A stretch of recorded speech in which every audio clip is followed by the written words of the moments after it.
These are pear-shaped puffballs. And look at these beautiful mushrooms.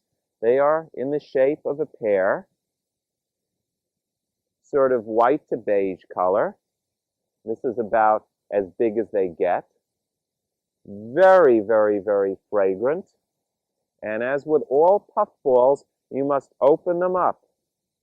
If they're pure white inside, like cream cheese, or if you're a vegetarian like tofu, if the puffballs are pure white inside, no stem, no little gills, then you know you have a puffball.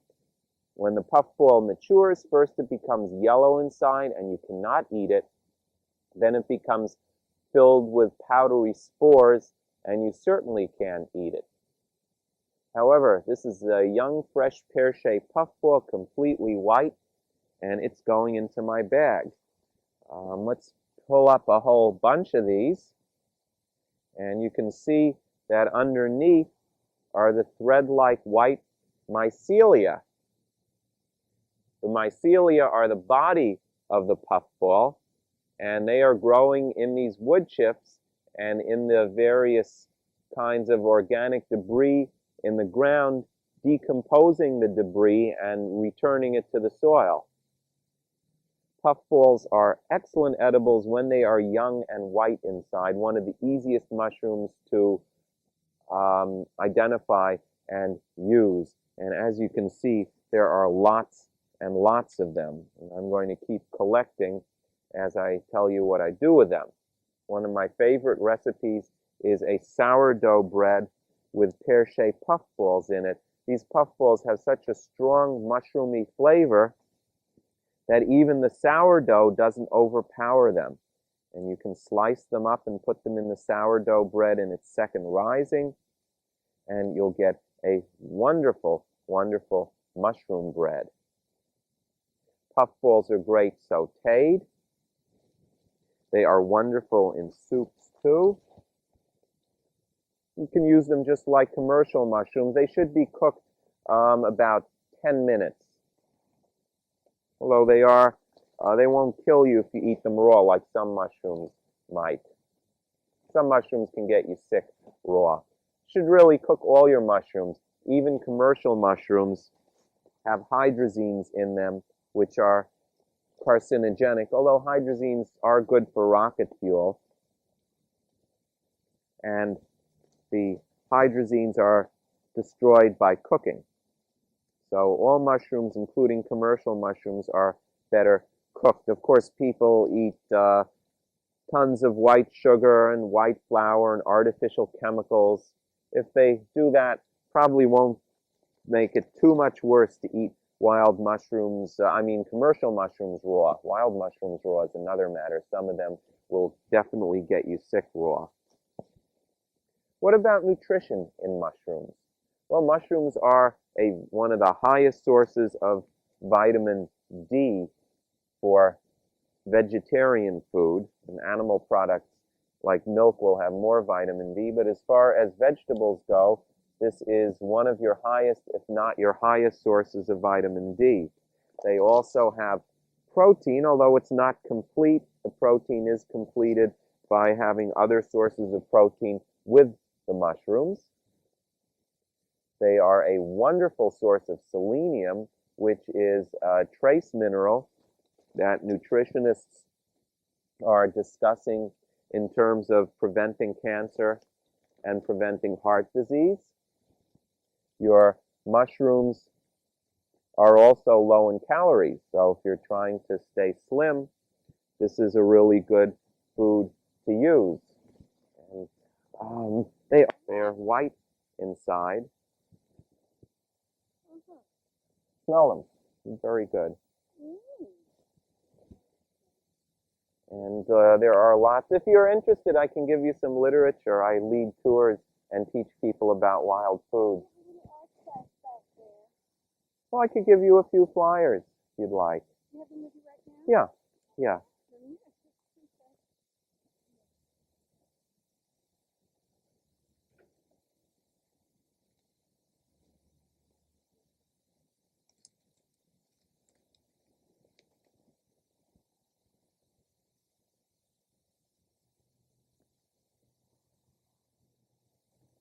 Do you see that stump in there? I think it's that stump, the roots of the tree that form the stump that these puffballs are living off of. If you can get a shot of that,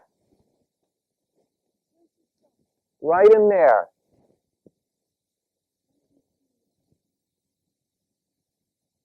Get up. Yeah, yeah. I filled up an entire bag of these puffballs. I'm about to start on another bag. I'll set this one aside. I hope I don't knock it over. I don't know if you can see it, but a few feet behind me is a stump of a dead tree.